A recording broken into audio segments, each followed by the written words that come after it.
2 of the Britcar Dunlop Endurance Championship came from Croft. The season opener had been won by Ben Dimmock and Steve Burgess in their Raw Motorsports Radical, while reigning champions SB Race Engineering came home second, Paul Bailey and Ross Wiley sharing the Ferrari 488.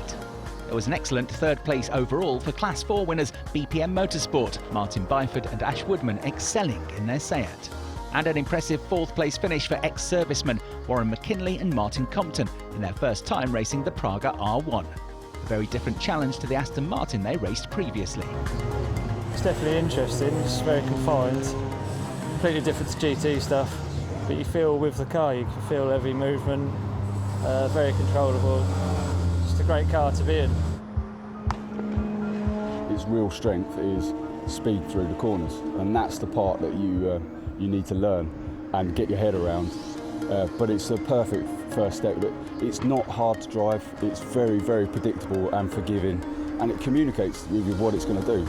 As soon as you tune into it, you know, it's really, really rewarding. Jonathan Packer won Class 5 in the S2 Smart's smart car of Rob Baker, which had undergone some serious upgrades during off-season. It's a complete new shell, complete new roll cage, 10-point roll cage in it. It's all been tubbed, we're running bigger wheels, different suspension setup, different brake setup. Yeah, first time out for the season, brand new car. Yeah, we were very happy indeed, yeah. Meanwhile, Class 3 had gone to Chris Hart and Fun Cup racer Steve Walton in a Ginetta previously raced by one of the BTCC's biggest stars. Steve's fourth year in motorsport now, so I wanted to progress on something with slick, so it was what's a good car really that's not got traction, ABS, all the things that do it for you, that you can progress onto something a little bit more quicker. So car came up. It was a Tom Ingram's car before. The guys have changed it into GT4 spec now. First time I've ever driven one. Good car, great car actually. I think concentration-wise, it's harder because things are a lot quicker, the car's a lot faster. But apart from that, yeah, it's all right. Been interesting, you know, having to learn off of Chris, listen to what he says, and yeah, it's been good. So I just took it steady, took 7 or 8 seconds out of my time, and yeah, just keep progressing really.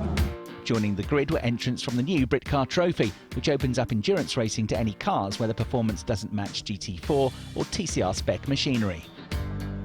Chrissy Palmer took the inaugural win in his Mazda MX-5, while the experienced Adriano Medeiros and Vinasport teammate Charlotte Birch had come close to a podium on Charlotte's endurance racing debut. Sprint races, obviously, you try and get that place as soon as you can, but endurance races, you can plan ahead a little bit more, and you obviously have to take in tyre management into consideration and pit stops as well. So there's a lot more to think about. It's a lot more of a team game as well, because I think sprint races is more just the driver, and then the endurance racing, you've got the pit stops and everything, so obviously you've got the team playing a lot bigger role, which I like that aspect of it. The results of round 1 set the grid for round 2, and that meant the Praga of Danny Harrison would line up 8th. Having qualified on pole, he'd started the first race several laps down due to a fuel pump problem. Meanwhile, VR Motorsport teammate Jack Fabi was 17th on the grid after a drive shaft failure put him out of the Race 1 lead.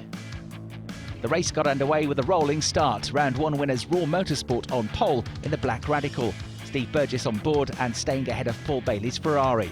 Sean Doyle climbed from 5th to 3rd in the Beluga Racing Porsche, while the Praga of Martin Compton and the Seat of Martin Byford squabbled over 4th, and Harrison moved up to 6th. On board the Digiplat BMW of Nathan Wells, who was another driver that needed to progress through the field, after a collision with a bespoke car's Porsche in the first race that put both cars into retirement. Coming into the complex at the end of lap 1, Burgess had Harrison for company, the Praga now up to 2nd. Bailey was 3rd, Doyle 4th, Compton 5th and Byford 6th. Further back, the trophy competitors were tightly packed. In amongst the leaders was the Vinasport Ginetta, being driven solo in this race by Charlotte Birch. Meanwhile, the leaders were heading down the start-finish straight towards turn 1 at Clervaux, and there was no hesitation from Harrison. The Praga R1T had completed its rise from 8th to 1st in a little over 1 lap. The Radical, however, retained the Class 2 lead from the Ferrari. Wells was charging up the order too, the BMW up to 12th place. The rapid progress was unsurprising, Wells having been quick enough to run 4th in race 1 until his collision. His next target was Brad Kaler's Seat, early leader of the trophy category. He'd just overtaken Chrissy Palmer's MX-5, which ran second in the class, and was followed by the Team IP Antac Porsche Boxster of Anthony Hutchins. By lap 3, VR Motorsport had their turbocharged Pragas running 1-2, Jack Fabi having stormed his way through from 17th to 2nd. The Beluga Racing squad were also no doubt impressed with the start to the race that Sean Doyle had made in the Cayman, leading Class 4 and holding on to the reigning champion Paul Bailey in the Class 2 Ferrari, while fending off Martin Compton's Praga in a close battle for 4th. If Nathan Wells's climb from the back of the grid had been impressive, even more so was the progress of Marcus Fothergill, the driver he'd come together with in race 1. The bespoke Porsche had risen from 21st to 10th in just a handful of laps. Alas, Wells' run came to another premature halt as the BMW cruised back to the pits with a race-ending technical problem. The race results hadn't been kind, but the pace was impressive. 11 laps in and the safety car was deployed, with the car stranded at Clairvaux. It wasn't the ideal time to make a mandatory stop, but it was just within the pit window, and so the vast majority of the field headed in for their driver changes. The advantage was that the cars would lose less time on track, with the race restricted to safety car speed. With disadvantage, a long stint to come for the second drivers. Not everyone came in though. Fothergill's Porsche and Mike Hart's MX-5 stayed out, and for the time being at least, ran first and second. Not long after Warren McKinley had taken over the number 86 Praga from Martin Compton, he had to bring it back in with a faulty throttle sensor. Their chance for class podium gone. And the Motor Swan Ginetta of Will Powell was brought in on the recovery track, having instigated the safety car. Into the second half of the race, and Barry McMahon had now picked up the trophy category lead. He'd had to work his way through the order, following car trouble in race 1. He was, however, being hunted down by the BMW of Martin Smith, someone else that had to start from the back, following a race 1 retirement. Erstwhile leader Brad Kaler had dropped to 3rd, but was on course for his second podium finish of the weekend. Gary Townsend had taken over the number 84 Praga from Jack Fabi and still ran 2nd, but was being hunted down by former champion Ross Wiley. Sadly, Ben Dimmock had crashed out of the top 3 with just 5 minutes to go, the Radical ending its race in the Clairvaux gravel trap. This promoted the impressively rapid Johnny McGregor up to 4th place overall in the newly revamped Mac G Racing Tyrannus. And the Beluga Porsche ran a lap further back in 5th, Nicole Drought now behind the wheel and easily maintaining the Class 4 lead. Following an opening stint from Steve Walton, the F&S Ginetta was on course for a Class 3 victory, with Chris Hart 6th overall.